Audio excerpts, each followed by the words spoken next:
অনেক দিন ধরে আমার অনেক বেশি খাসির মাংস খেতে ইচ্ছে করছিল। তো খাসির মাংসের এখন যা দাম, আর আমাদের এখানে আবার অ্যাভেলেবল পাওয়াও যায় না। তো আজকে যখন পেয়েছি ভাবছি অনেক মজা করে ঝাল ঝাল করে রান্না করব, আর সেটাই আপনাদের সঙ্গে শেয়ার করব।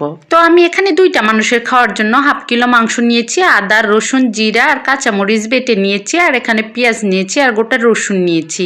আর মাংসের সঙ্গে আমাদের আলু না হলে তো চলেই না, এখানে নতুন আলু কেটে নিয়েছি। তো আজকে আমি খাসির মাংসটা বাটা মশলায় হাতে মেখে ঝাল ঝাল করে রান্না করব।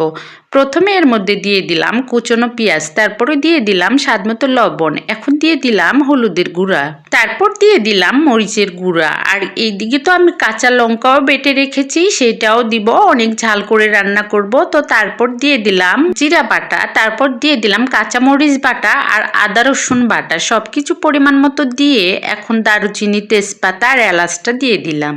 তারপর উপর থেকে এখন পরিমাণ মতো তেল ঢেলে দিচ্ছি, আর এটাকে এখন সুন্দর মতো হাত দিয়ে মধ্যে মধ্যে মেখে নিব।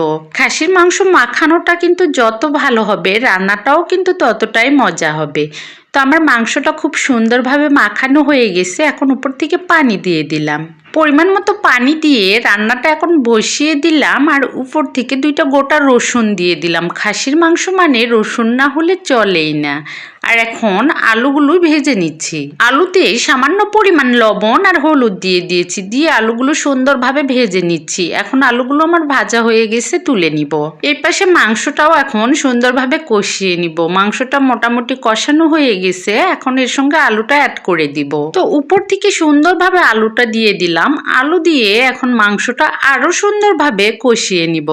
যে কোনো তরকারি কিন্তু যতটা সুন্দরভাবে কষানো হবে, এর টেস্টটা ততই ভালো আসবে। তো আমার তরকারিটা খুব সুন্দরভাবে কষানো হয়ে গেছে, দেখুন কালারটা কত সুন্দর এসেছে। এখন উপর থেকে পরিমাণ মতো ঝোলের জন্য পানিটা দিয়ে দিলাম। খাসির মাংস আর নতুন আলু দিয়ে রান্না করতেছি, একটু ঝোল ঝোল করে রান্না করে নামিয়ে নিব। কালারটা কিন্তু অনেক বেশি সুন্দর এসেছে। ঢাকনা উঠিয়ে মাংসটা আবার আমি একটু নেড়ে চেড়ে দিলাম। এখন আবার কিছু সময় রান্না করব, রান্না করে পরিমাণ মতো ঝোলটা রেখে নামিয়ে নিব। তো এই যে আমার খাসির মাংস রান্নাটা হয়ে গেছে, কালারটা কিন্তু অসম্ভব সুন্দর এসেছে। তো আমার রান্নাটা কমপ্লিট হয়ে গেছে। যেহেতু খাসির মাংস খেতে মন চেয়েছে, ওই জন্য গরম গরম ভাতের সঙ্গে এটাকে আগে ট্রাই করতে হবে। তো এখানে গরম গরম ভাত নিয়েছি, আর খাসির মাংস নিলাম, রসুন নিয়েছি আর নতুন আলু নিয়েছি, সঙ্গে একটা লেবু নিলাম।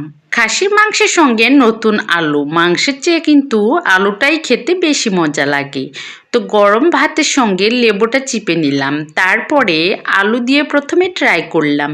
বেশ ঝাল হয়েছে আর অনেক বেশি মজা লাগছিল। আর খাসির এই চর্বিটাও কিন্তু বেশ মজা লাগে। তো আজকে খেতে খেতে ভিডিওটা এখানেই শেষ করব। ভিডিওটা কেমন লেগেছে অবশ্যই কমেন্টে জানিয়ে যাবেন। ভালো লাগলে লাইক কমেন্ট দিয়ে পাশে থাকবেন। টাটা।